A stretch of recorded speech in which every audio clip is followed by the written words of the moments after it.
Trotamundos. Apoio. Cidade Representações, Produtos Veterinários. Banco de Leite Humano. Uma necessidade urgente.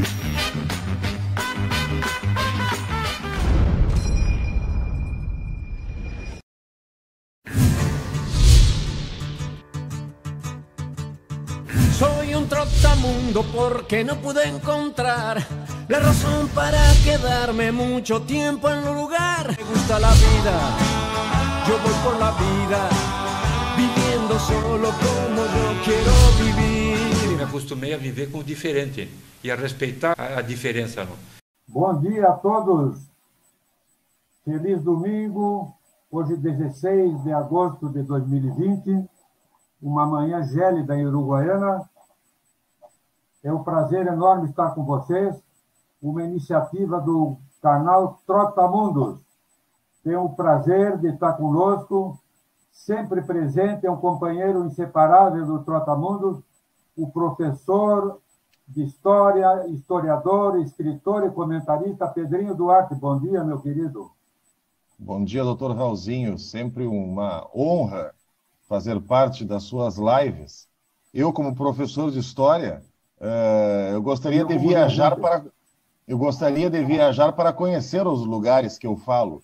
Felizmente, eu participo dessas lives, onde a sua experiência como um grande viajante, um trotamundo, faz com que eu consiga, pelo menos, conhecer um pouquinho daqueles lugares que eu tanto narro em sala de aula. Mas eu já te prometi, nós vamos viajar juntos ainda, hein?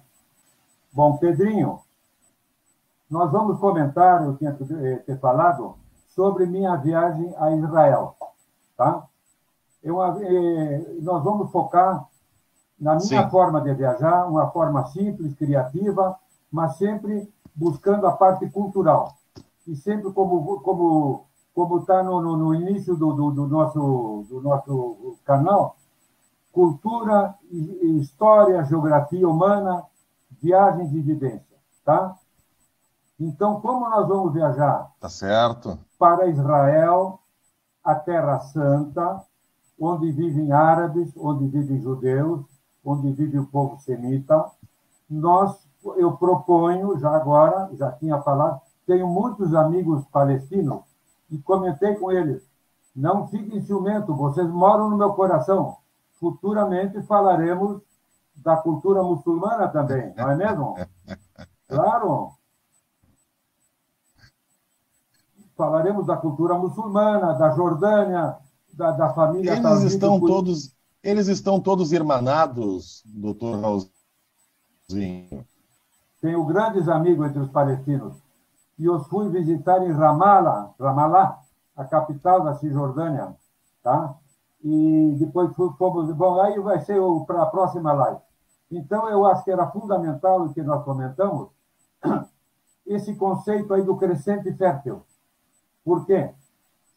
Esse historiador e arqueólogo estadunidense, James Bradford, em 1906, escreveu um livro sobre o Egito e colocou esse conceito, o crescente fértil. Tá? Eu acho que engloba tudo, é uma forma de lua, um quarto de meia-lua, da lua quarto crescente, e colocando no mapa, iria desde o Egito, o rio Nilo, até o Tigre e o Eufrates. E ele considerava, e todos os estudiosos consideram, que o berço da humanidade é esse aí, sem dúvida. E como historiador, tu vais confirmar isso aí, não? Ali é o começo de tudo.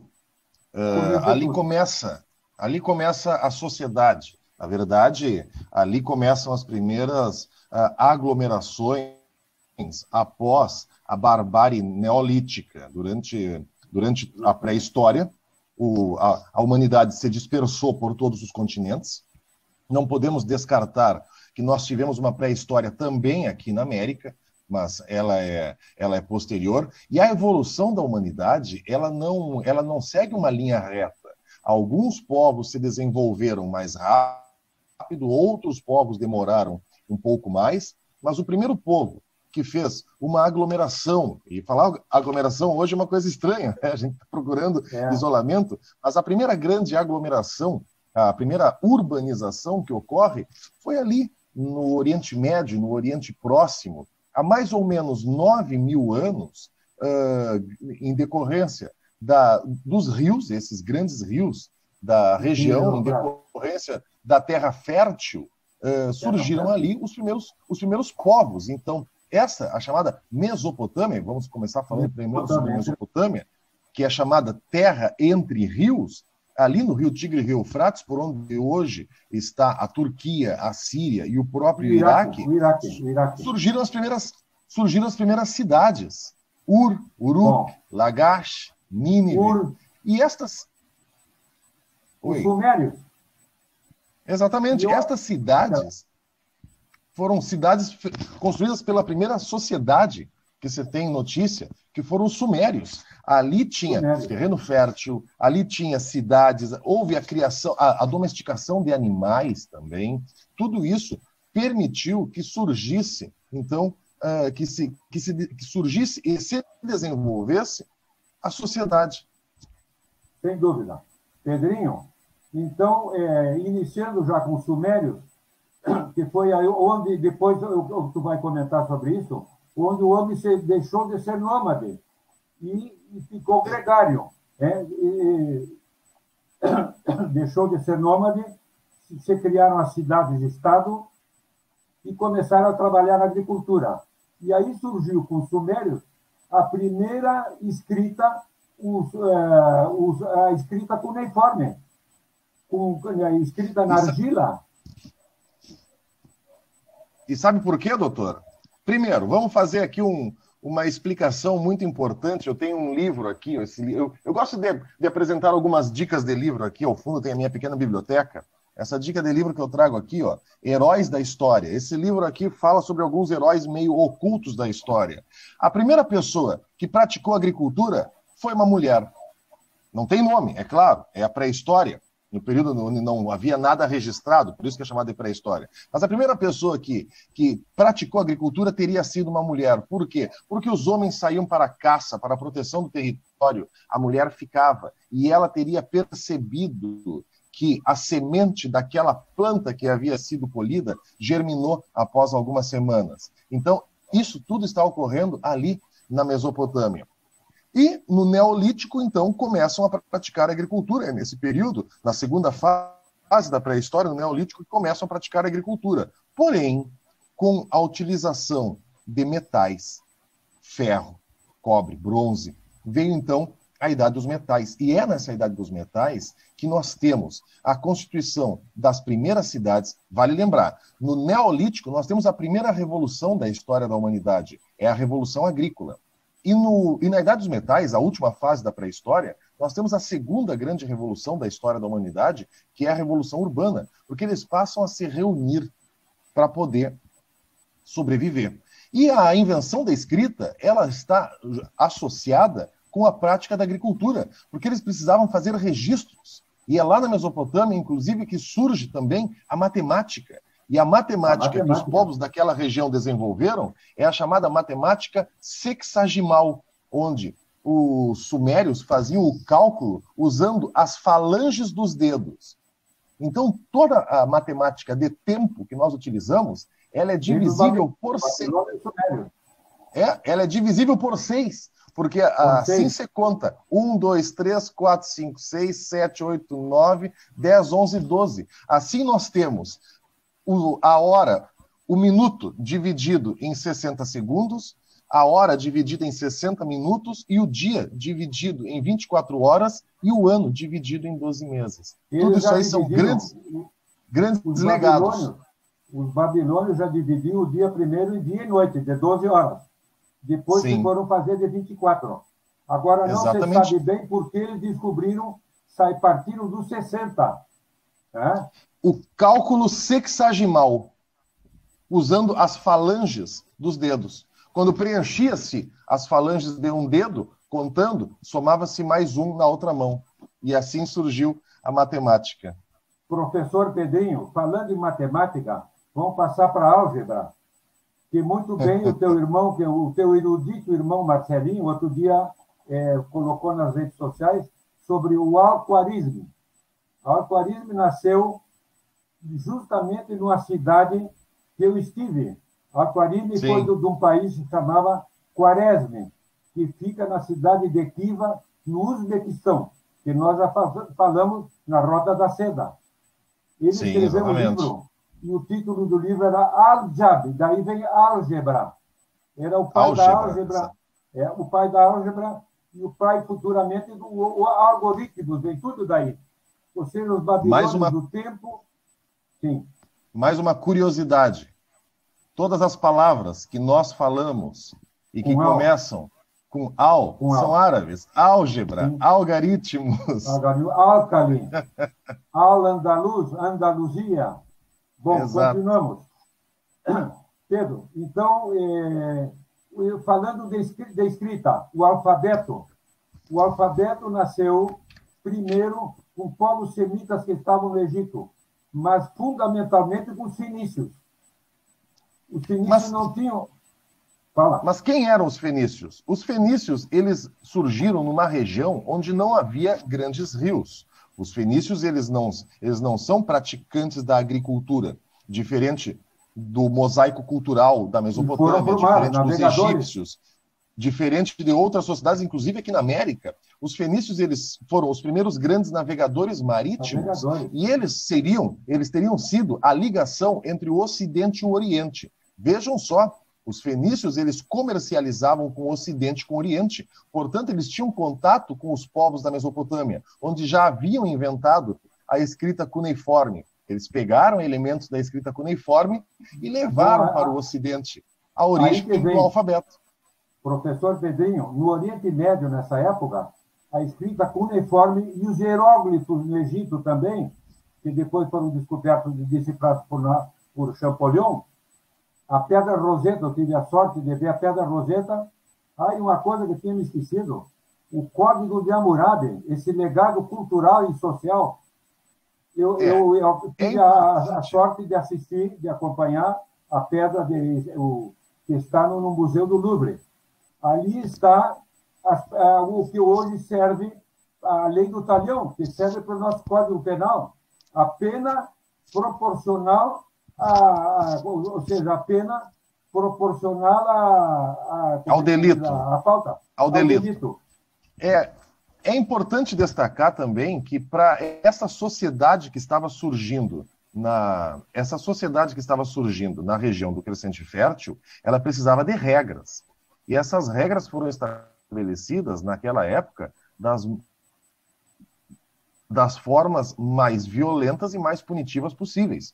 Surgiu lá naquela região a lei de talião, olho por olho, dente por dente, braço por braço, perna por perna, vida por vida. Ou seja, era o princípio da igualdade para a pena equivalente ao crime cometido. Anos depois, a proporcionalidade da pena depois veio o Código de Hammurabi. O Código de Hammurabi foi uma ampliação da lei de talião.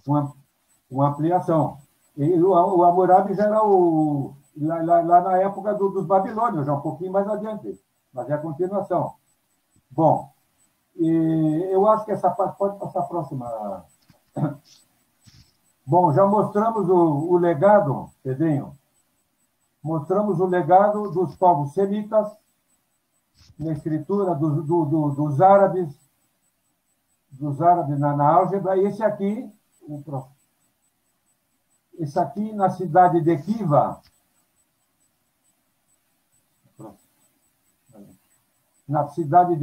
essa é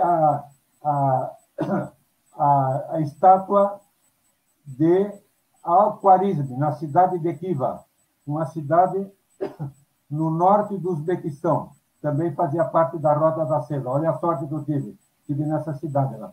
Pode passar a próxima.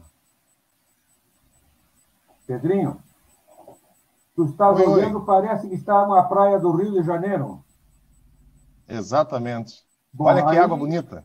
Essa vista é desde o porto de Jaffa. Jaffa foi um porto que tinha 4.000 anos, e eu acho que foi também um porto fenício, porque lá no Líbano, no antigo Líbano, na Fenícia, o porto de Biblos, uma das mais antigas cidades do mundo, Biblos, Tiro e Sidom.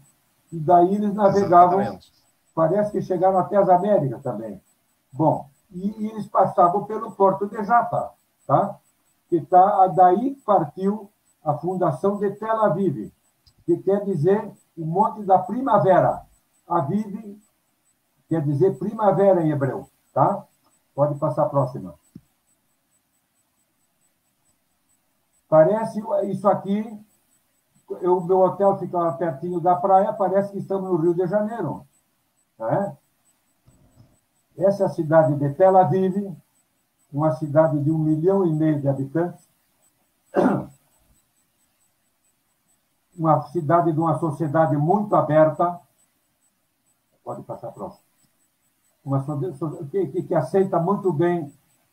Aqui, Pedrinho, eu gosto de mostrar isso aí quando viajo, porque em 1930 emigraram judeus da Alemanha, arquitetos judeus da Alemanha, e criaram esse tipo de construção em Tel Aviv. Se chama Bauhaus, ou International Style. É um tipo todo clean, branco, e tem mais de quase 5.000 edifícios desse formato, dessa arquitetura em Tel Aviv. Por isso ela é chamada de Cidade Branca, o White City. E ganhou em 2003, eu acho, como patrimônio cultural da Unesco. Essas construções Bauhaus. Pode passar a próxima. Bom, eu estava perto da orla, fui conhecer a noite de Tel Aviv. É considerada a noite mais agitada de quase todo mundo. A noite continua lá até o amanhecer. Música, toda uma sociedade muito aberta.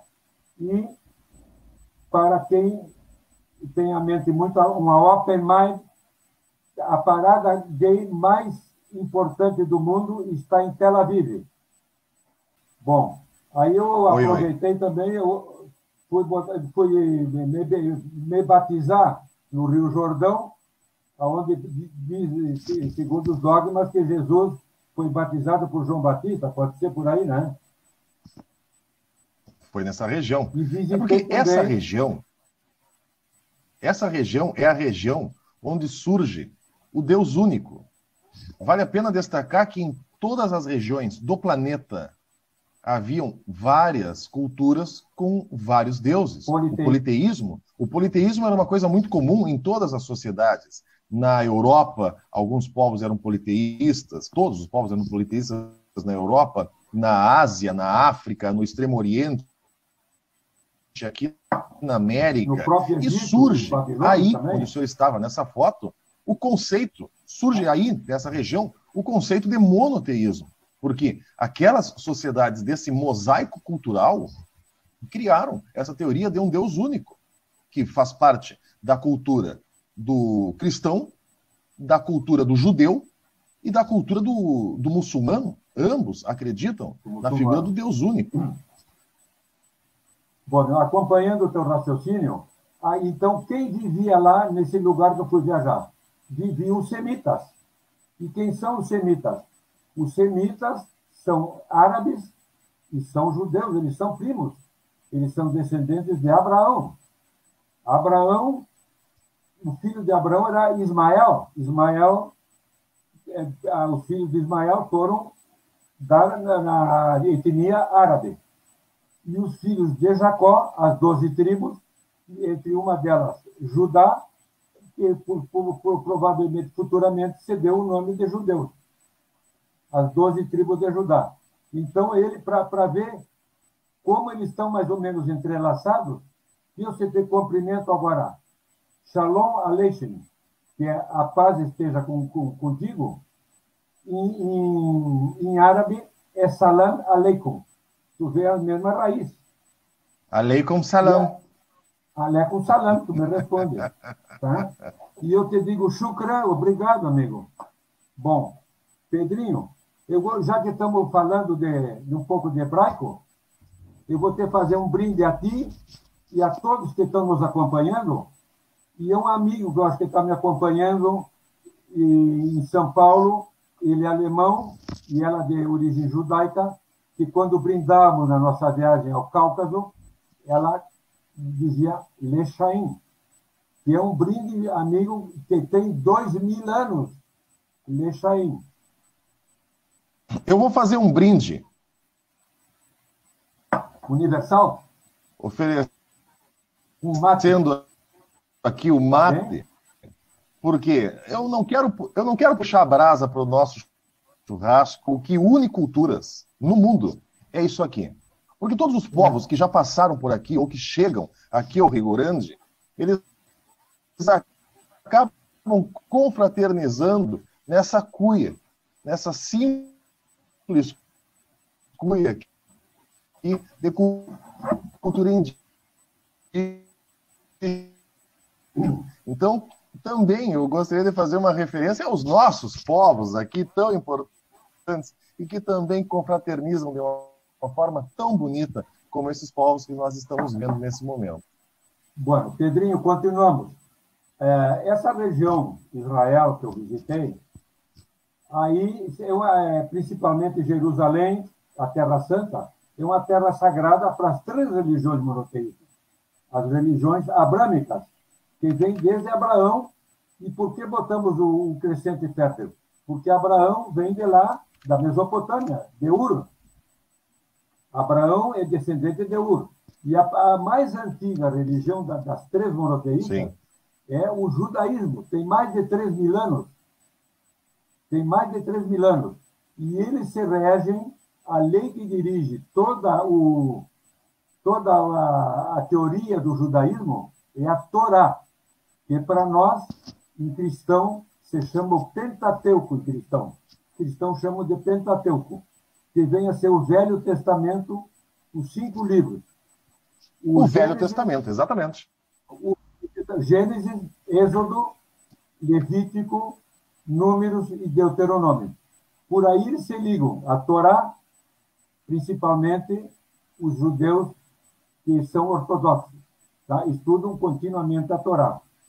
E a Torá também, tu vai ver, quem lê, quem se aprofunda um pouco no judaísmo, eles falam do Talmud.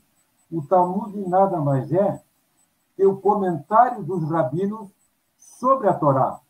Então, tem comentários sobre educação, sobre a forma da pessoa estar na sociedade, sobre estudar, sobre o Shabat, sobre toda a cultura deles. Tem a cultura eles leem a Gemara ou o Talmud, que são todos rabinos, que são muito importantes no judaísmo.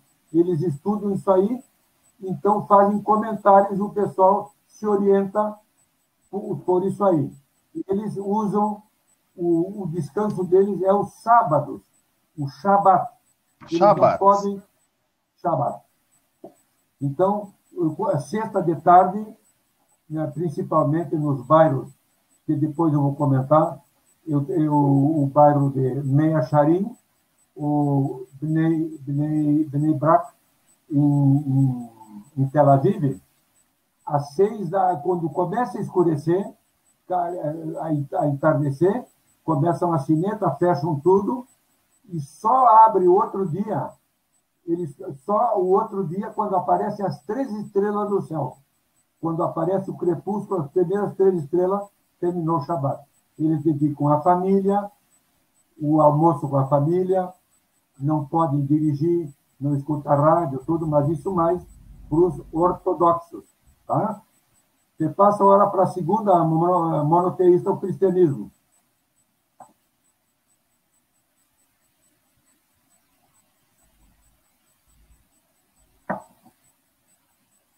Está escutando? Oi, sim, não. O sinal está fraco. Nesse momento não consegui escutar. Pode repetir, doutor? Cristianismo, para quem? O cristianismo, por sinal, eu sempre gosto de indicar livros para leitura, inclusive das pessoas que acompanham através das lives.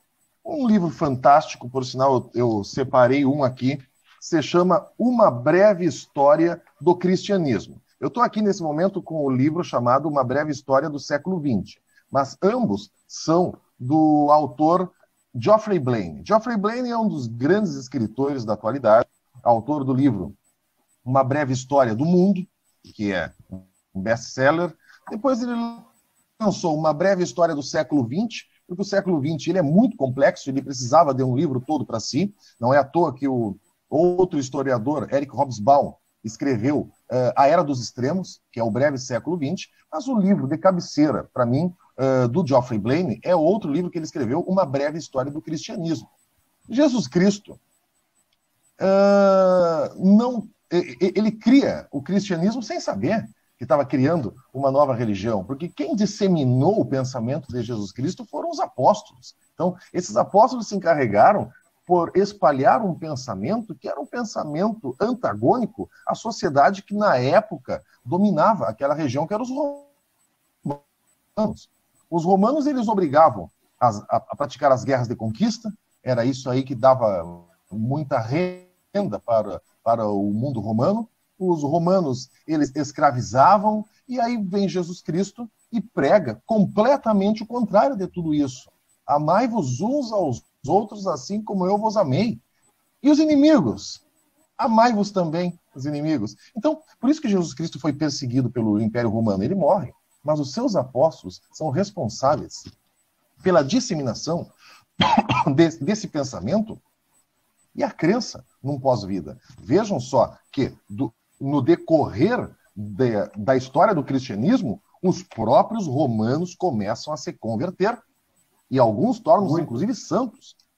É o caso de São Jorge, um dos grandes santos da Igreja Católica. Ele foi nada mais do que um soldado que viveu na região da Capadócia, hoje a Turquia, e ele se converteu, se sensibilizou com a questão dos cristãos que eram perseguidos e acabou se convertendo e depois foi perseguido também e acabou morrendo. Então, o cristianismo, ele mudou o mundo.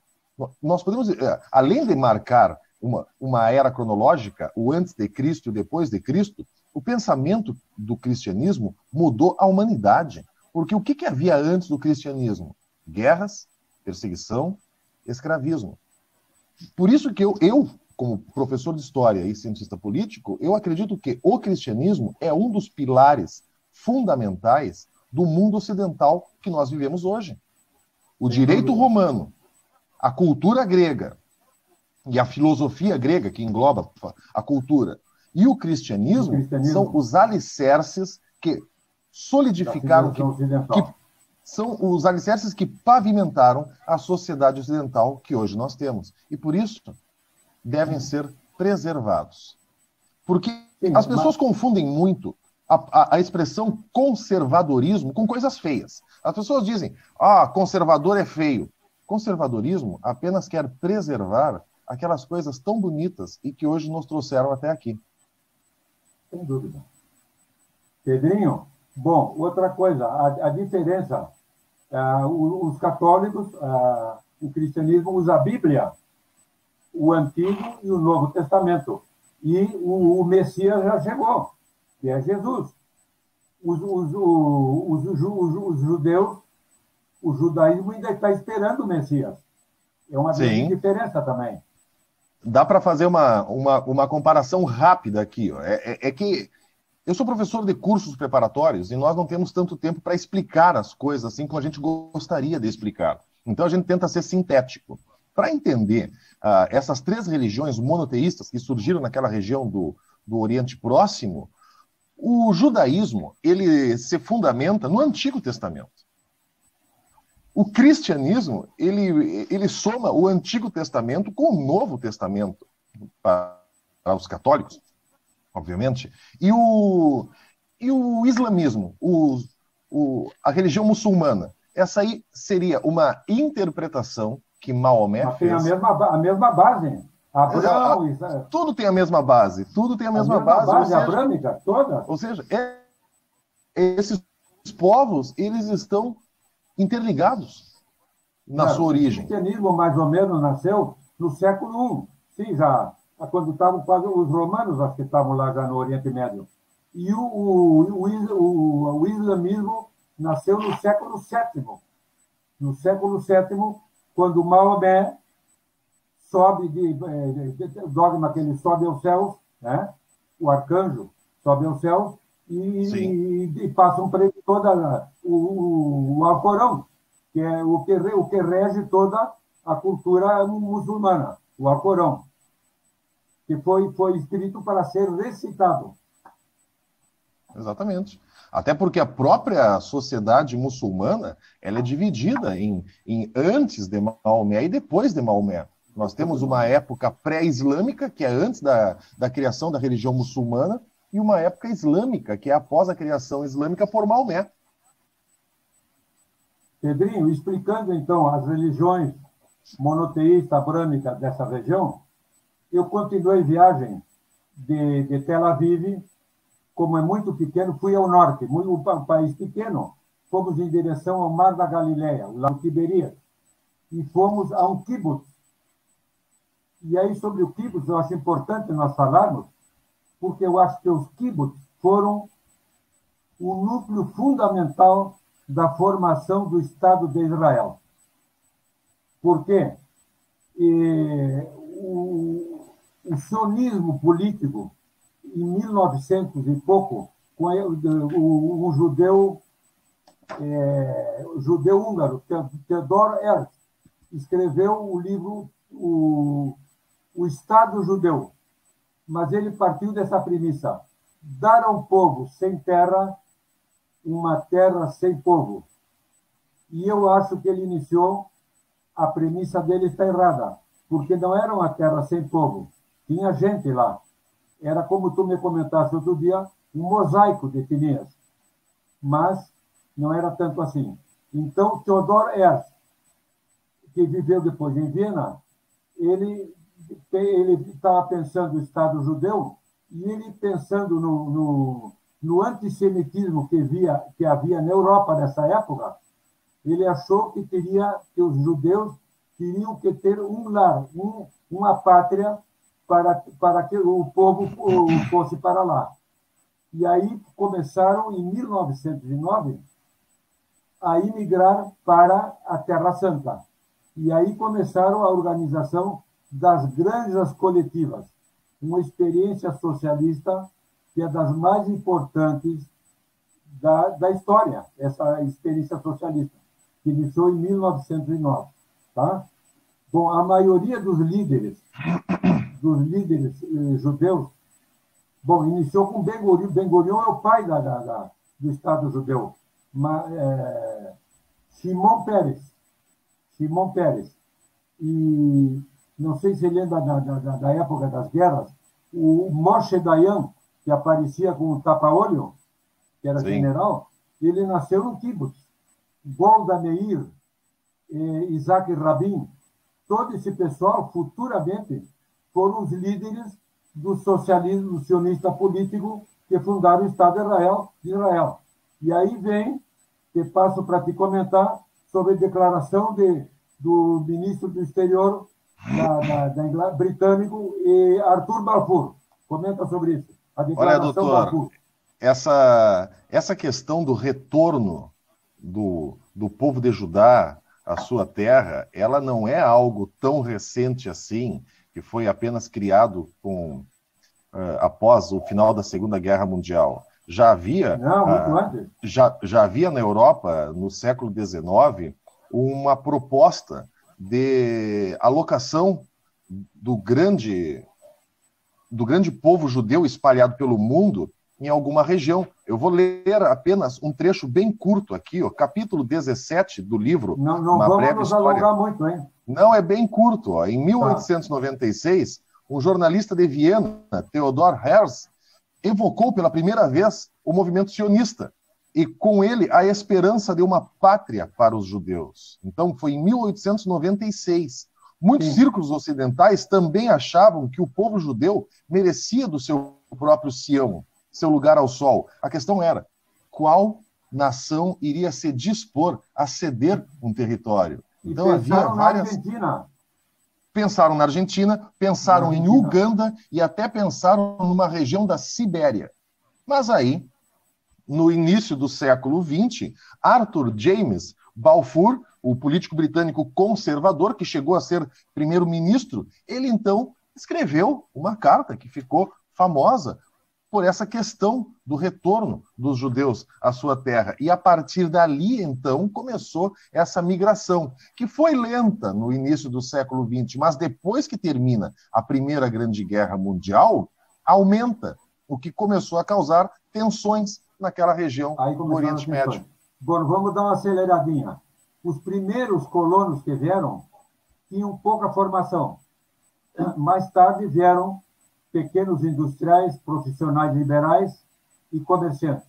Então, aí foi se formando núcleos, kibbutz, que os kibbutz foram um núcleo inicial de tudo isso aí. Tá? Então, formado isso aí vem 1947, a ONU quer dividir Palestina e Israel, e depois, em 1948, com a declaração da ONU, né? E em 1918, o mandato britânico, de 1920 a 48, a Inglaterra, o mandato britânico sobre a Palestina. Né? Se retira. A Inglaterra se retira. Tá, e aí é fundado o Estado de Israel. Continuamos saí do kibbutz e fui quase em direção norte, às colinas de Golã, na Galileia, uma cidade chamada Safed, uma das cidades históricas de Israel, junto com Jerusalém, Hebron e Tiberias. Safed, aqui vem uma coisa importante que eu quero comentar. Ali é uma cidade famosa pelo misticismo judeu, pela Kabbalah, que não vamos entrar nisso aqui, porque é muito complexo. Tá? Pode passar a próxima. Bom, então, o primeiro holocausto judeu foi a Inquisição. Em 1492, os reis de Espanha expulsaram os judeus. Vamos dar uma pensadinha. Tá? E eles deram 4 meses para eles saírem. Foi muito complicado, foi um sofrimento bárbaro, a Inquisição foi terrível com o povo judeu. E comento antes que eu me esqueça. Hoje em dia, a Espanha retrocedeu e está trazendo de volta e dando cidadania espanhola a todos os sefaradis que há 500 anos atrás saíram corridos dessa terra. Tá? Bom, os sefaradis se espalharam por Marrocos, foram para Safed, e aí se instalaram com as sinagogas e yeshivás, que são as escolas de estudo da Torá, né? Uma coisa fundamental, aí são os sefaradis, e que em hebraico, em plural, se chama sefaradim. O sufixo in, em hebraico, é plural. Sefaradim, eles usam assim, por exemplo, para diferenciar. Os sefaradim seguem a sua tradição, mas no contexto, acompanham o contexto do mundo, da evolução do mundo. Então, por exemplo, as leis da dietética, kashrut, de comida kosher, tudo eles não usam muito. Por exemplo, a sinagoga, os Askenazim, que são lá do Oriente, do leste europeu. Askenaz quer dizer Alemanha, Sefarad quer dizer Espanha, Sefarad ou Al-Andalus.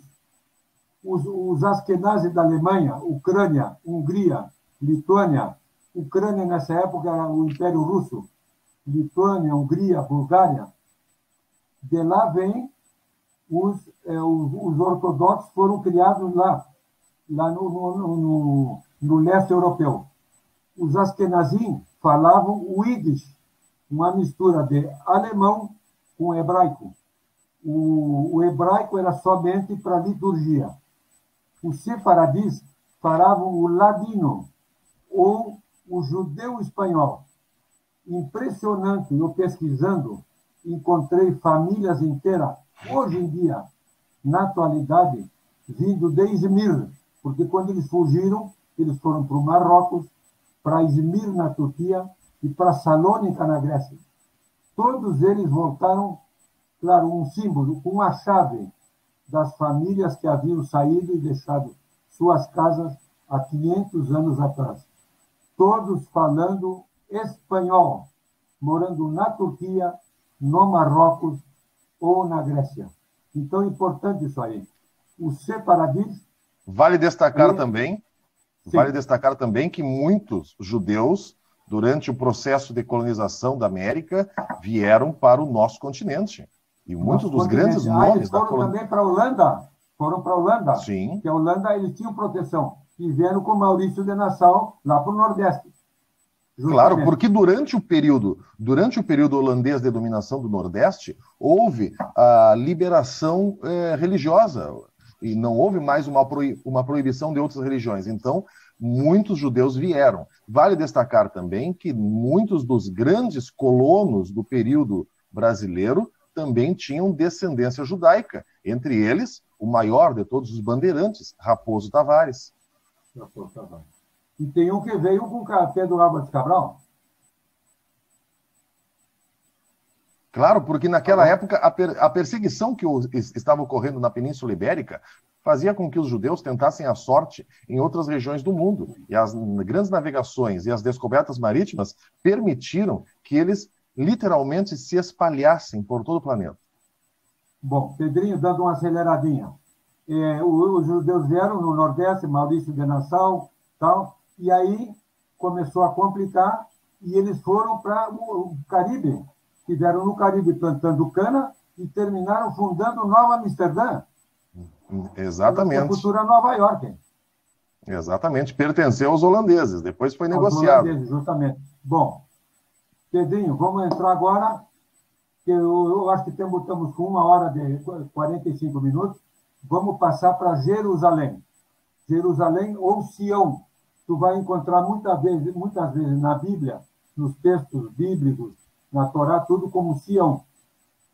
Porque Jerusalém foi construída tem vários montes. Então, Monte Sião, o Monte Moriá, o Monte do Templo, e é chamada Jerusalém, em hebraico, a Cidade da Paz, uma das cidades mais antigas do mundo, 3.000 anos. Tá? Fica entre o Mar Morto e o Mediterrâneo. E fundamentalmente, aqui está uma vista mais ou menos geral. Daqui você vê a imagem mais emblemática de Jerusalém, que é a cúpula do Domo. A cúpula do Domo, aí está, e ao lado está a mesquita de Al-Aqsa. Foi o último lugar dos templários, cavaleiros templários. Bom, a Al-Aqsa e a do Domo é sagrada, é o terceiro lugar mais sagrado dos judeus, depois de Meca e Medina. Terceiro, esse aqui.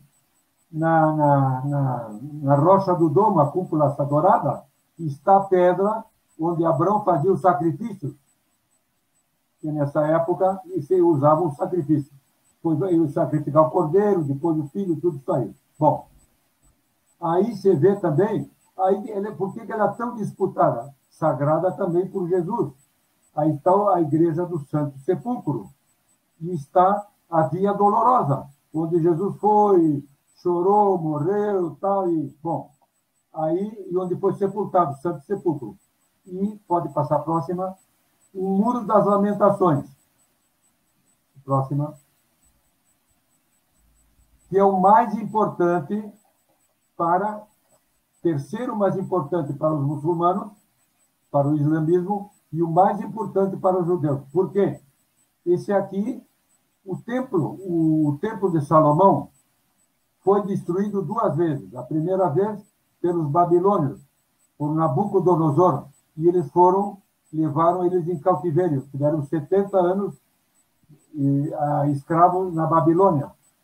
E olha a resiliência do povo judeu. Eles nunca se misturaram, nunca perderam sua cultura e mantiveram suas tradições. E aí, Nabucodonosor, depois de um tempo, pode voltar. A primeira destruição do templo. A segunda destruição do templo foi com Tito, com os romanos já, em 70 da nossa era.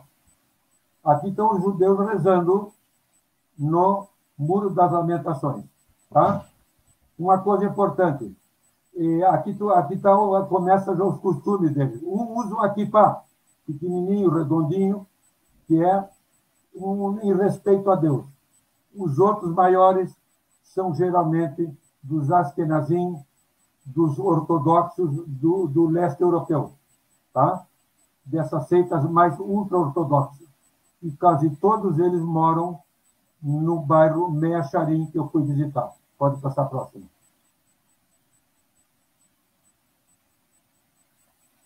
Bom, isso aqui rapidamente. O Museu do Holocausto, não precisava falar, mas eu acho importante, para que nunca mais aconteça. No início do Museu do Holocausto está a parte das crianças, que são colunas mal terminadas, como se tivessem a vida ceifada. Aí tu entras, tem uma vela, toda cercada de espelhos, como se ficam como um céu estrelado, e vai dizendo, dos 6 milhões de pessoas que morreram, judeus, 1,5 milhão eram crianças. E vai dizendo o nome da criança, a idade e de que país ela era. E aqui está, me emocionou muito isso aí, é um professor com seus alunos, um professor húngaro, e ele disse, quando formaram os pogroms com o nazismo e levaram eles para os campos de concentração, ele iam levando e não, o senhor não precisa ir, não. Eu não vou deixar meus alunos. E ele foi morto com seus alunos. Pode passar a próxima.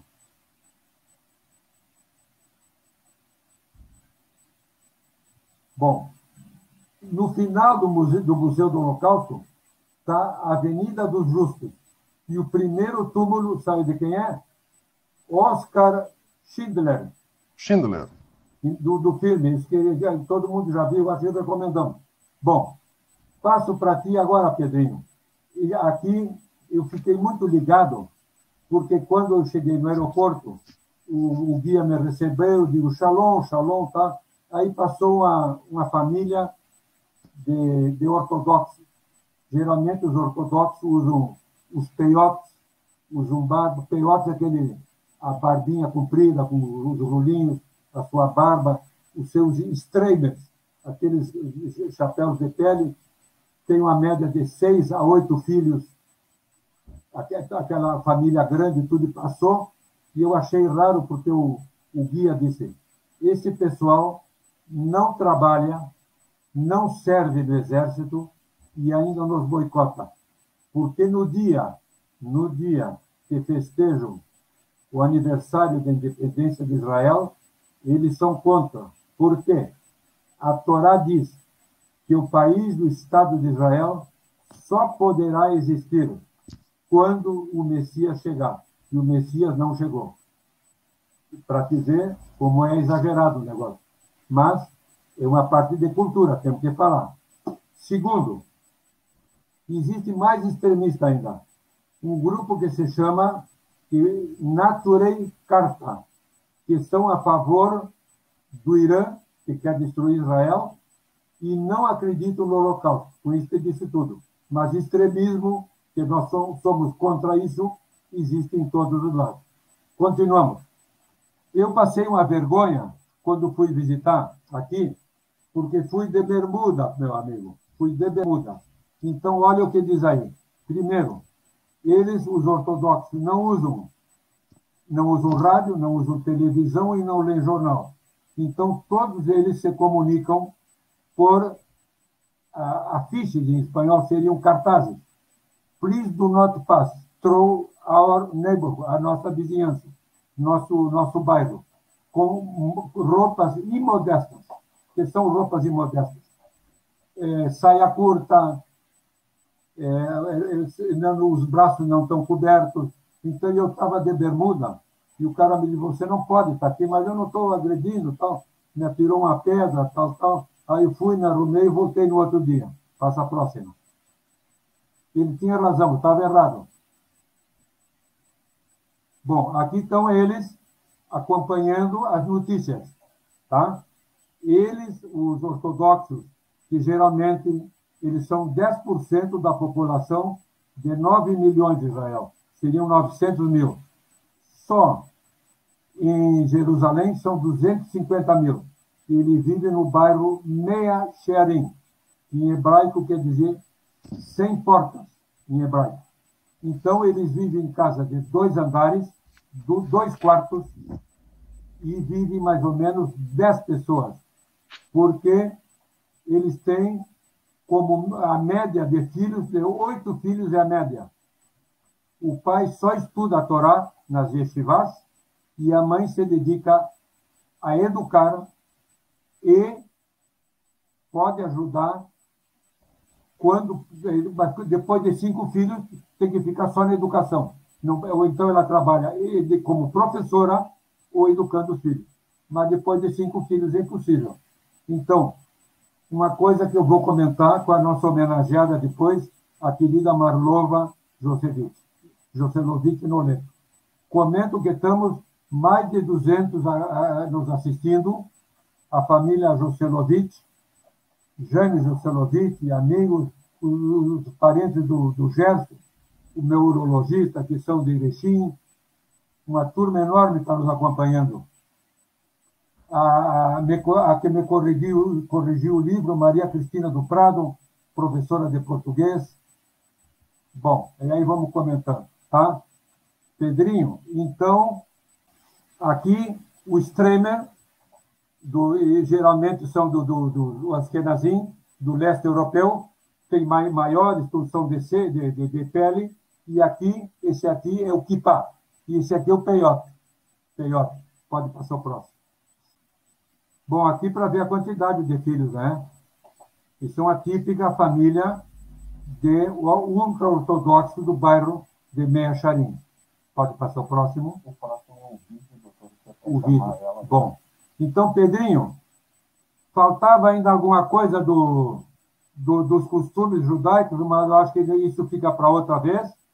Nós temos o prazer agora, vou te apresentar, temos o prazer agora de ter conosco Marlova Joselovich Noleto, uma querida filha do Dr. Jacó, um pediatra querido, e da Regina, neta da Berta Topolar, uma pessoa de um coração enorme, uma pessoa que gosta de gente.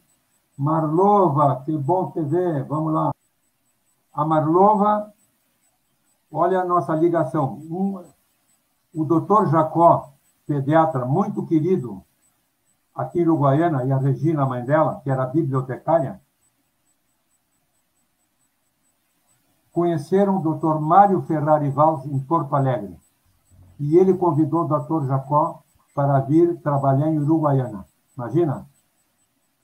E se tornou um rotariano exemplar. Era uma pessoa de um coração extremamente... Era coração enorme. Uma pessoa boa e carinhosa. E pessoas que marcam também a cidade de Uruguaiana. Muito lembrado. Eu coloquei a foto dele hoje de manhã e a quantidade de gente, ele era muito querido aqui em Uruguaiana, um querido amigo. Não? Eu recém-formado estava aqui, o doutor Jacó me ajudou muito. Que prazer, oi, Marlova. Agora sim, agora estamos. Tudo bom, Raulzinho? Tudo bom, professor Pedro? Bom dia, Marlova, como vai? Prazer conversar contigo. Prazer todo meu, estava acompanhando a sua aula aí, muito bom. Isso é uma homenagem ao Jacó, a Regina, a tua irmã Sandra e a Berta Topolar. Que bom, eu fico muito feliz. Minha avó, assim como não só ela, né, mas meu avô e também meus avós do lado paterno foram desbravadores, Raulzinho. Saíram do conforto da vida deles na Europa, né? Sobretudo meus avós paternos, que tinham uma situação muito boa e tiveram que recomeçar tudo no Brasil, né? Então, são pessoas com muita resiliência, que tinham muita coragem, exemplos que nos inspiram até hoje, né? E meu pai e a minha mãe, bom, tu e os uruguaianenses tiveram o prazer de conhecer, eram pessoas ímpares. Meu pai, completamente apaixonado por Uruguaiana, sempre uma cidade que acolheu ele como filho da terra, né? E eles escolheram Uruguaiana e foram muito bem recebidos, não é? Muito, e tinham as melhores lembranças possíveis. Eu lembro aí, quando eu fui com o pai para ele receber a medalha, a gente não conseguia andar um minuto na praça sem ser interrompido, né? E tu, desde o minuto que nós chegamos aí, aquilo me marcou. Tu enganchou teu braço assim no braço do pai. O Jacó me ajudou muito. Meu pai já estava saindo da pediatria, o Jacó me ajudou muito. Ele era o chefe da pediatria na época. É, ele tinha um carinho enorme por ti, Raulzinho. Sempre, sempre falando. Ele contava as histórias que tu... Das minhas viagens? Das tuas viagens, e que tu, quando tu vinha de carro, tu dizia para ele, eu vinha na calma, 110, 120. E ele ficava apavorado que tu corria muito. Marlova, ele me ajudou muito, parece mentira, a primeira viagem que eu fiz, eram 60 dias, era muito louco, eu queria conhecer o mundo inteiro, 60 dias naquela época. E eu digo, mas eu não tenho dinheiro para passar 60 dias fora. Então, eu adentei um mês inteiro de plantões para o Jacó, e ele fez, então, consegui estar 2 meses na Europa, e ele me cobriu aqui. Eu adentei os plantões para ele, imagina? Que coisa boa. Essa ligação. Eu fico feliz de ouvir isso, porque são essas histórias que dão tempero para a nossa vida, né? Histórias de amizade, histórias de companheirismo, de fraternidade, que permitem principalmente que a gente... no mundo que estamos vivendo, não? Exatamente. E se o mundo fosse mais fraterno, mais solidário, se as pessoas se preocupassem mais umas com as outras, certamente o mundo seria bem melhor do que é, né? Sem dúvida. Marlova, eu gostaria que tu nos comentasse algo da tua brilhante carreira, que eu te digo como uma uruguaianense empoderada, não só pela força da Berta Topolar, como uma nascida dos Pampas, que tem muita garra, hein? E que bebeu da água do Rio Uruguai, né, Raulzinho? Hein? Que bebeu da água do Rio Uruguai. E como dizia o nosso amigo Tabajara Rua, não? O espírito universal dos fronteiriços. Exatamente. Eu acredito muito nisso. Eu acho que nascer na fronteira, de muitas maneiras, determina um destino, né? No meu caso, ainda mais, porque filha de uma família multicultural, vinda da Europa, fugindo dos horrores do nazismo, né? Eu acho que nascer na fronteira não foi por acaso. Sempre aberta para a diversidade do mundo, para outras línguas, outras experiências de vida. E eu acho que Uruguaiana é uma cidade que marca muito. É uma cidade, embora pequena, né, para os padrões das metrópoles, é uma cidade, por ser fronteiriça, ter apenas uma ponte nos separando aí da querida Paz pelos Livres, nós já nascemos com vocação para o mundo, né? Já nascemos prontos para olhar para outras culturas, outras línguas, conhecer um pouco de outras histórias. E a cultura do Pampa, como nós sabemos, também é uma cultura muito rica, né? Com uma história importante também na própria história do Rio Grande do Sul, do Brasil. Então, eu sempre me sinto muito feliz com o lugar onde eu nasci. Gosto sempre de celebrar e comemorar o fato de ser uruguaianense. Tenho grandes amigos aí até hoje, né? Sobretudo ali os da Rua Júlio de Castilhos, onde nós morávamos, queridas, a Betia, a Ana Ferrari, a Fina, a Marcia Pinto, a Maria Hilda, a Goia, a Rejane Fittipaldi, que eu vi que estava nos assistindo. Os amigos uruguaianenses são muitos, né? E moram no nosso coração Andréa Carneiro Monteiro, ali Dona Inês, nossa vizinha. Olha, toda essa turma nos seguindo. E eu aproveitei hoje de manhã e coloquei a tua foto, a do Jacó, contigo, e com a Sandra em Londres. Isso, foi bom, coloquei hoje de manhã, os clientes dele adoraram. Com certeza, a Sandra, minha irmã, mora em Londres há muitos anos. Esse ano que vem completa 30 anos. Em janeiro, que ela está em Londres, ela foi para fazer doutorado na London School of Economics e acabou contratada e ficou por lá. Depois conheceu meu cunhado, que é suíço, casaram, tem uma filha, e hoje ela dirige os programas do mestrado e pós-graduação em Psicologia Social lá da London School. E tu me pediste para contar um pouquinho da minha carreira, né? Então vou te contar. Eu sou assistente social de formação, me formei na PUC de Porto Alegre, eu cursei também um pedaço de sociologia na URGS, depois acabei abandonando, não me formei lá, só na PUC, depois fiz mestrado também em serviço social, tive o privilégio de fazer uma temporada de estudos e intercâmbio profissional nos Estados Unidos como bolsista da Kellogg, primeiro estudando filantropia e o terceiro setor, e depois, de novo, como bolsista da Eisenhower Fellowships, onde eu pude ficar 3 meses conhecendo e aprofundando as políticas sociais e a descentralização e toda a área do terceiro setor, que é uma área que eu gosto muito. Eu fui conselheira em muitas fundações aqui no Brasil, na Fundação Abrinq, na Fundação Maurício Sirotsky, aí no Rio Grande do Sul, no IDES, que é o Instituto de Desenvolvimento e Investimento Social. Gosto muito de ver como a filantropia se expande, né? Acho que isso é muito importante.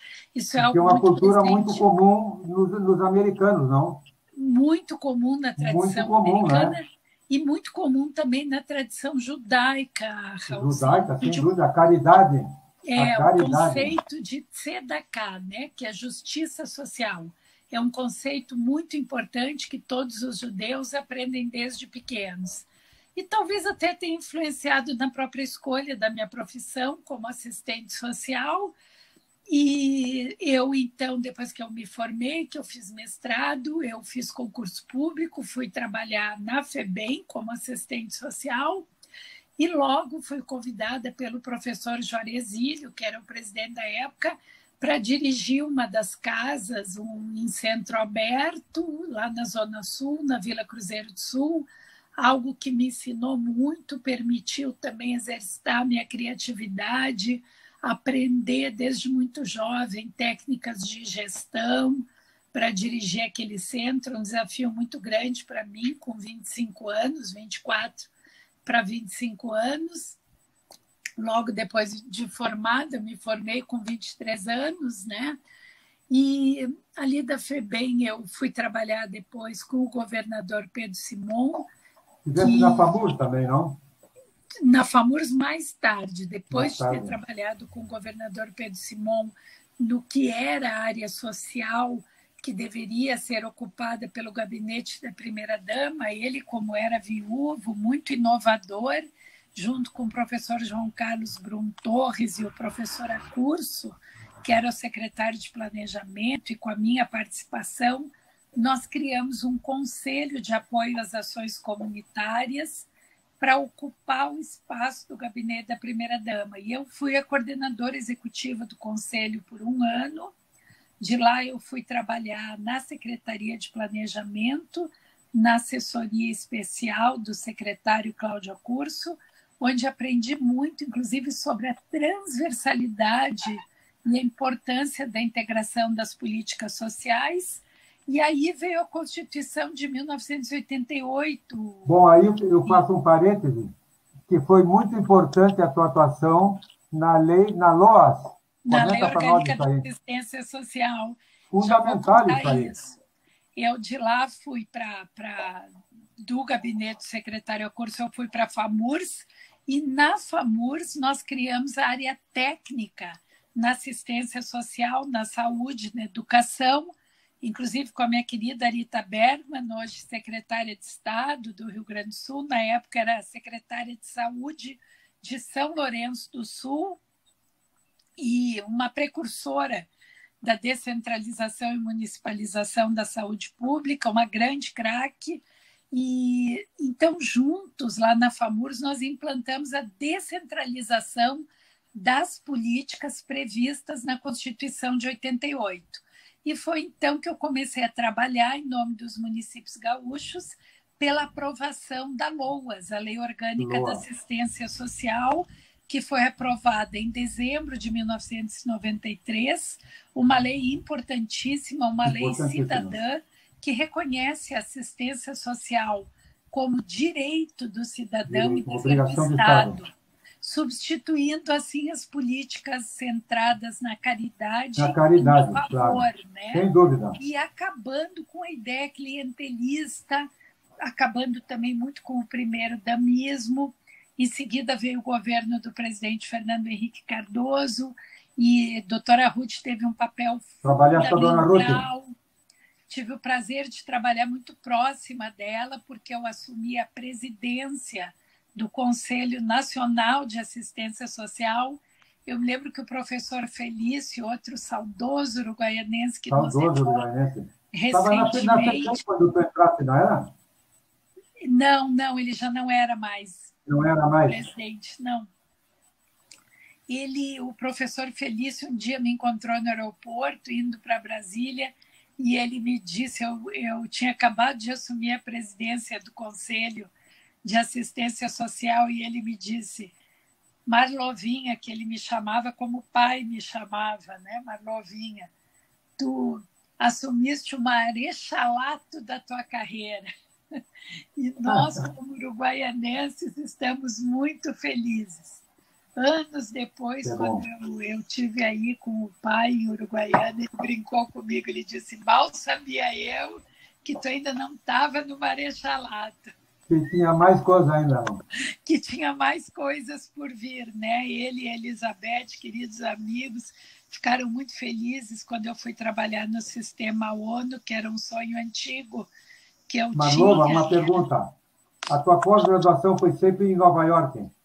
Não, eu fiz na Suécia a especialização em políticas no estado de bem-estar social, como bolsista da da Federação Internacional de Assistentes Sociais, um curso rápido, e depois eu fiz também a formação executiva em administração pública, no Instituto de Administração Pública, em Nova York. Mas em Tel Aviv, quando é que tu fosse? Eu fui muito jovem, eu fui em 1980, com 18 anos. Eu fui morar num kibbutz. Morei 9 meses no kibbutz. Tivesse essa experiência coletiva? Tive essa experiência maravilhosa, porque nós fomos criados muito protegidos pelas nossas famílias, né? E a experiência de morar num kibbutz, ela é muito positiva. Eu aprendi a fazer muita coisa, eu tive que ficar responsável por mim mesma, meu quarto, do meu quarto, aprendi a trabalhar muito cedo lá no kibbutz, a gente colhia laranjas, depois eu fui trabalhar numa fábrica, meu kibbutz tinha uma fábrica, e foi uma experiência muito rica. Aprendi hebraico, que é uma língua bastante difícil, e foi muito bom conviver com pessoas de todas as culturas do mundo, e vi também, Raulzinho, como a experiência dos kibbutz, os kibbutzim, atrai não só judeus, mas jovens do mundo inteiro, né? Sem dúvida. E tinha muitos amigos católicos lá no kibbutz que vinham de vários países conhecer essa experiência, que é uma experiência de vida comunitária, né? Uma experiência muito rica de vida comunitária. Marlova, eu vou te fazer uma pergunta, porque tem a ver também com o ortodoxo, ultra-ortodoxo. eu vi uma notícia que os ortodoxos em Israel são 10% da população, tá? Sim. Mas o problema é que, como eles não seguem, não leem jornal, não veem televisão e não escutam rádio, e eles estão muito aglomerados, a Covid, um terço dos problemas de Covid lá em Israel está dando neles. E está o mesmo problema que nós temos aqui nas nossas favelas. Queria que nos explicasse isso, que é um tema que tu estás muito focado agora. O atendimento na favela no momento da pandemia. Me explica isso. Eu acho, assim, eu separaria essas duas questões completamente, porque no caso da população religiosa de Israel, Raulzinho, eu acho que o que acontece lá é que é uma população muito fechada em si mesma, muito autorreferente, né? Eu, particularmente, tenho até um pouco de dificuldade de entender e acompanhar no mundo atual, essa forma tão fechada de lidar com as coisas. Mas eu, evidentemente, respeito. No caso das favelas, eu acho completamente diferente. As favelas, nós temos uma população ativa, trabalhadora, bastante informada, que procura buscar informação e que muitas vezes se vê obrigada a estar em ambientes menores por falta de oportunidade de viver num lugar maior pela questão da vulnerabilidade econômica. Ainda assim, nós, trabalhando com a CUFA, a Central Única das Favelas... Tenho acompanhado. O Celso Ataíde, pode ser? Celso Ataíde. Ele e o Preto Zezé, que é o presidente da CUFA Nacional, e o Celso Ataíde, o fundador, são parceiros muito antigos da Unesco. Eles fazem um trabalho muito bonito, né? Excepcional, são dois grandes heróis do nosso Brasil, pessoas que eu tenho o privilégio de chamar de amigos, felizmente, com quem eu trabalho há muitos anos, Raulzinho, e fazendo um grande esforço para que nessa pandemia as mães da favela, que são, na sua maioria, as únicas chefes de família, muitas vezes sem marido, sem companheiro. Chefe de família, justamente, né? Lutando para alimentar seus filhos, para continuar provendo, né, o sustento da casa. Então, com a CUFA, nós criamos esse projeto Mães da Favela, que proveu o cartão alimentação. E agora estamos entrando, já vou dar um furo aqui em primeira mão, que nós vamos entrar numa fase 2, que será o Favela Educação. Vamos trabalhar com conteúdo, chips de internet para o projeto Mães da Favela, porque muitas dessas mães elas ficaram sem poder trabalhar durante a pandemia. São manicures, ambulantes, domésticas, diaristas. Então, foi preciso apoiá-las, inclusive economicamente, né? Claro. Mas com alimento, Isso, mas nós sabemos, Raulzinho, que são mães que têm uma força, uma garra, né? Um esforço muito, muito, muito grande para não deixar nunca a peteca cair, continuar firme, provendo sustento das suas famílias. Então, nós estamos muito felizes em poder fazer esse trabalho com a CUFA. A Unesco fica muito satisfeita. Para mim, pessoalmente, é um grande privilégio. Agora também vem a nossa campanha com a TV Globo, já entrou ontem o filme do Criança Esperança. Outubro, né? Então, visando justamente apoiar os mais vulneráveis né? Nesse momento de grande dificuldade, né? Eu acho que a pandemia ela nos exige muita solidariedade, muita empatia, muito cuidado com o outro, e a Unesco está muito atenta ao trabalho com os mais vulneráveis, muito atenta com o seu papel de apoiar as políticas públicas e também as ONGs. Bom, Marlova, vou passar para o professor Pedrinho, professor, educador, para comentar sobre a internet, as crianças, o trabalho remoto, online. Professor Pedrinho, é um prazer falar com a Marlova. Vamos lá. Marlova, eu tenho comentado, inclusive, nas minhas aulas, e agora todas essas aulas são aulas remotas, que nós estamos vivendo essa chamada nova normalidade, e o mundo que nós conhecíamos, ele terminou no ano de 2019. Assim como no 14 de julho de 1789, terminava a Idade Moderna e começava a Idade Contemporânea, as pessoas que viveram aquela época não sabiam que ali era o final de uma era e o início de uma nova era. Então, provavelmente, e nós não estaremos vivos para identificar, nós estamos, nesse momento, no ano de 2020, vivendo uma nova era, a entrada de uma nova era. E o uso das tecnologias ele é muito importante, ainda mais nesse momento, no que diz respeito à educação, ao ensino. Porém, existe um problema que eu queria debater contigo, que é o problema de que não são todas as pessoas que têm acesso à internet. Como que tu, como assistente social, vê essa questão? Nós, a partir de agora, e é muito provável que no ano que vem, nós teremos ensino híbrido com alunos presenciais e alguns alunos que ficarão em casa. Mas isso para quem tem condições também, não? Então, como que tu vê essa questão do uso da internet para o ensino a partir do ano de 2020, 2021, e esses problemas socioeconômicos, principalmente no Brasil? Bom, eu acho que isso é uma realidade, professor Pedrinho, não só do Brasil, mas do mundo, né? Nós sabemos que a desigualdade, ela impacta em muitos sistemas educacionais. E mesmo antes da pandemia, 1 em cada 5 crianças, adolescentes e jovens já estava fora da escola.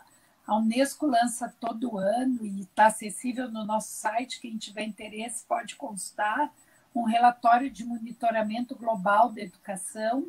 Esse relatório ele é feito por especialistas independentes e ele acompanha a educação, os avanços da educação em 209 países do mundo. Eu não sei se todos os que nos ouvem conhecem os Objetivos de Desenvolvimento Sustentável das Nações Unidas, conhecidos também como Agenda 2030. É uma agenda aprovada pelos países na Assembleia Geral da ONU em 2015, e ela vai por 15 anos até 2030, prevendo 17 Objetivos de Desenvolvimento Sustentável, com a ideia de não deixar ninguém para trás. E a Unesco, a Organização das Nações Unidas para a Educação, a Ciência e a Cultura, que eu dirijo aqui no Brasil, é justamente a responsável, a agência líder, pelo ODS 4, o Objetivo de Desenvolvimento Sustentável 4, que é educação de qualidade, inclusiva e equitativa para todos. E dentro desse objetivo, professor Pedrinho, nós temos metas que nós monitoramos. E o relatório de desenvolvimento, de monitoramento global da educação deste ano, ele trata sobre educação inclusiva, sobre as barreiras para a inclusão. E nós sabemos que a conectividade é um dos problemas. E o maior obstáculo para que as nossas crianças, adolescentes e jovens cheguem à escola e fiquem na escola tem a ver com a pobreza, é a desigualdade. Como eu disse, esse não é um problema só do Brasil, é também do Brasil. Então, a pandemia, ela aprofundou as desigualdades, porque é completamente diferente você ter aula de maneira virtual, com um bom equipamento, uma boa conectividade, um bom plano de internet, um espaço privado para estudar, e a realidade, por exemplo, nas favelas, onde muitas vezes é uma mãe com um celular, com um pacote de dados que é insuficiente, e os filhos precisando acompanhar as lições escolares por ali. Então, é evidente que nós temos aí um grande desafio e que a questão do ensino remoto, que é diferente da educação à distância, né? Porque nós estamos trabalhando também em uma situação de emergência. Muitos dos nossos professores tiveram que se adaptar em dar aulas remotamente, de maneira virtual, transformando as sala da sua casa, um espaço da sua casa em sala de aula, e às vezes sem ter as condições necessárias para isso. Então, eu acredito que para o ano que vem nós vamos poder trabalhar de maneira mais planejada, vamos ter que criar planos para que haja um maior apoio à conectividade, como esse, por exemplo, que eu falei aqui em primeira mão, que nós começamos a trabalhar com a CUFA, visando aumentar o pacote de dados das mães das favelas. Vamos ter que, a própria escola pública, ela vai ter que se reinventar, ela vai ter que pensar. Talvez nós tenhamos que ter um programa de tablets, computadores, como política pública da União, dos estados e municípios. Eu acho que a pandemia, ela um pouco criou o desafio de consertar o avião, né, como se diz, com ele voando, ou o carro em movimento. Mas nós, da Unesco, temos recomendado muito planejamento, muita comunicação com a comunidade escolar, os professores, os dirigentes pedagógicos, as famílias, para que tenhamos condições de chegar em 2021 com um processo de planejamento mais bem estruturado, buscando superar esses desafios, entre eles o da desigualdade. Professor? Perfeito, Bom, perfeito. Eu só queria acrescentar o fato de que o brasileiro ele é conhecido mundialmente por ser um tipo de pessoa que está toda hora se reinventando. Não, nós somos destaque, inclusive nós mesmos fazemos piada de que o brasileiro tem que ser estudado pela NASA, de que o brasileiro é o rei da gambiarra, porque a gente sempre está inventando ou reinventando ou fazendo alguma coisa. Eu acho até incrível que nós até hoje não tenhamos levado um prêmio Nobel. O brasileiro ele é tão genial. Então, eu acho que, como disse a Marlova, nós estamos consertando o avião. Eu vou usar essa frase, Marlova. Nós estamos consertando o avião enquanto ele está voando.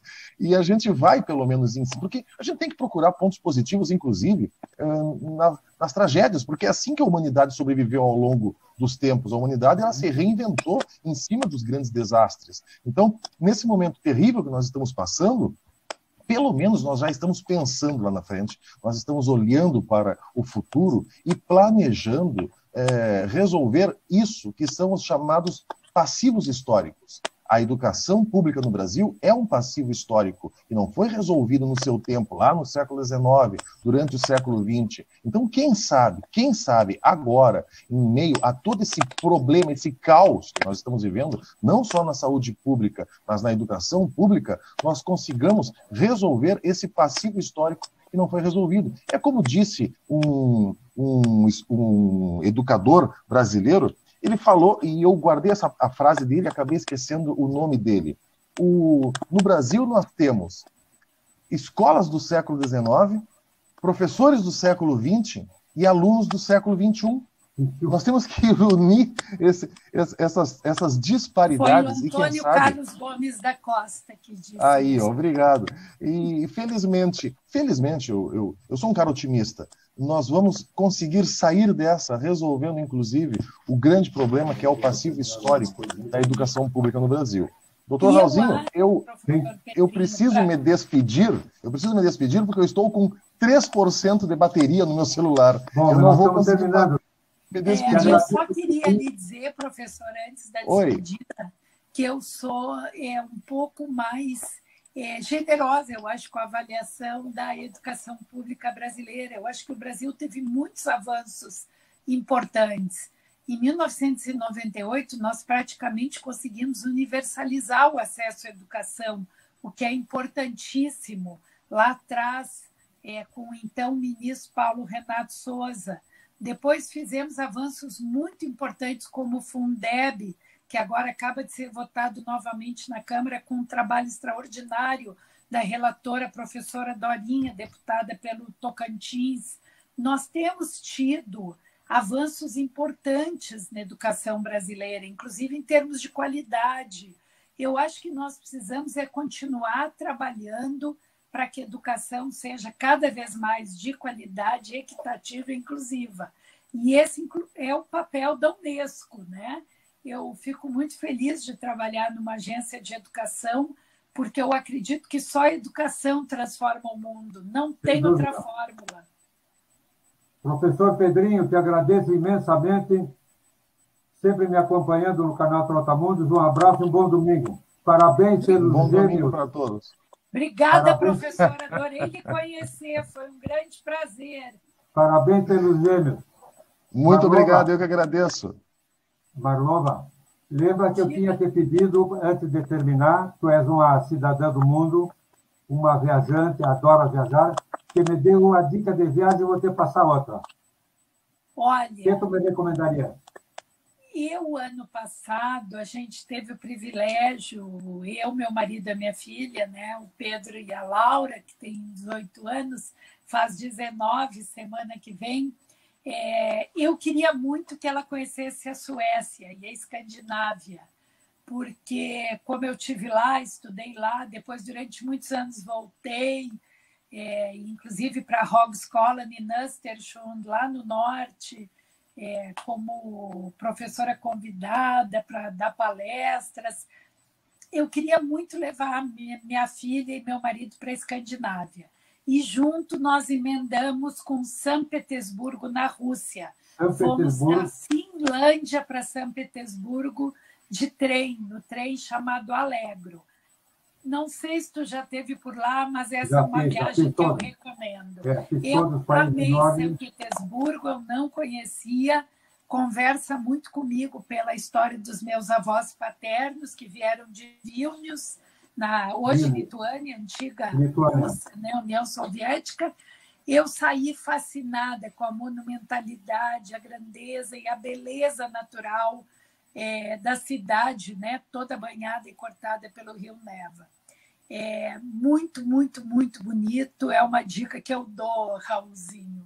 Uma grande dica. E eu te dou a dica para quando já fosse a África. Só rapidamente na África do Sul. África do Sul. Tá. Mas eu te recomendaria, o dia que puderes, o Rift Valley, do Quênia. E aí tu conheceria maravilhas que são patrimônio da Unesco. Exatamente. Rift Valley, a Tanzânia, o Masai Mara, é um continente que eu ainda quero explorar muito. Vai gostar muito.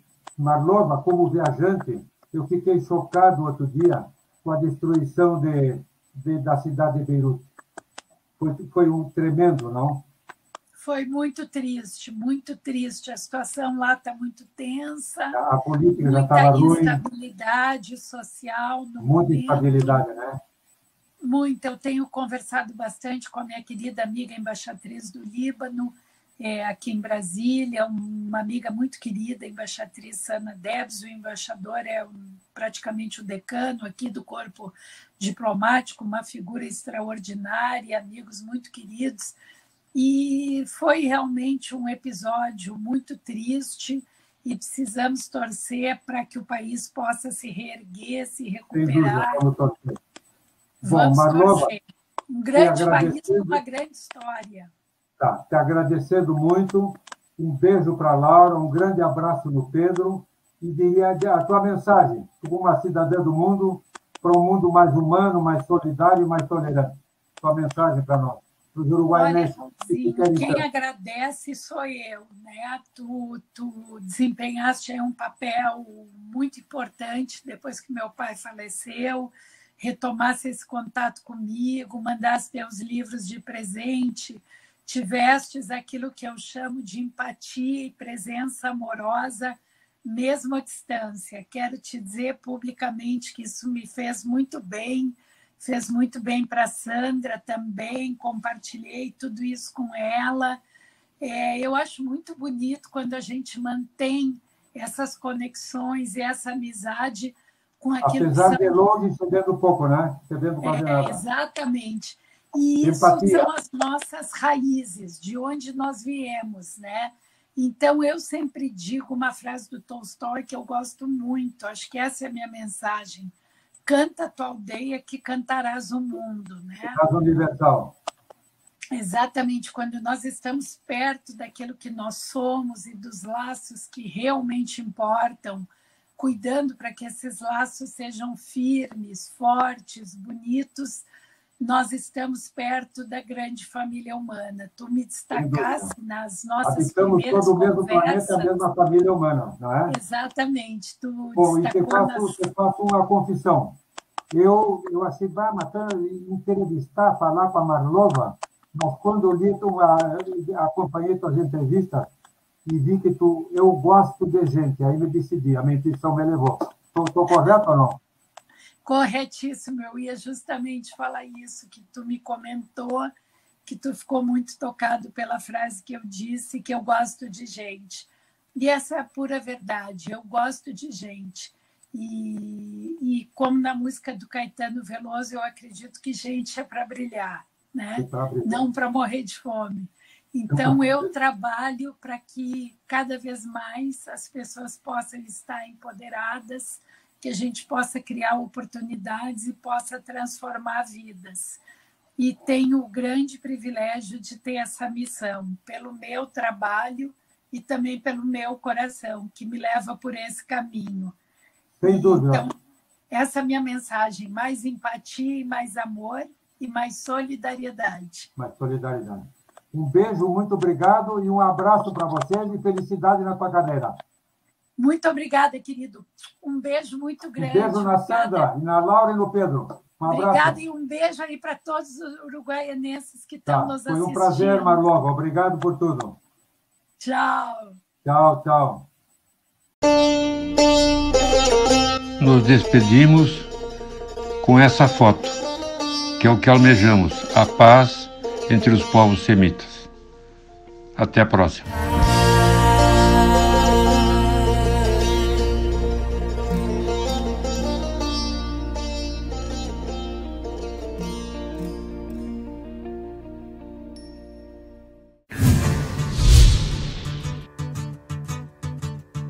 Soy un trotamundo porque no pude encontrar la razón para quedarme mucho tiempo en un lugar. Me gusta la vida, yo voy por la vida, viviendo solo como yo quiero vivir. Me acostumei a viver com o diferente e a respeitar a diferença.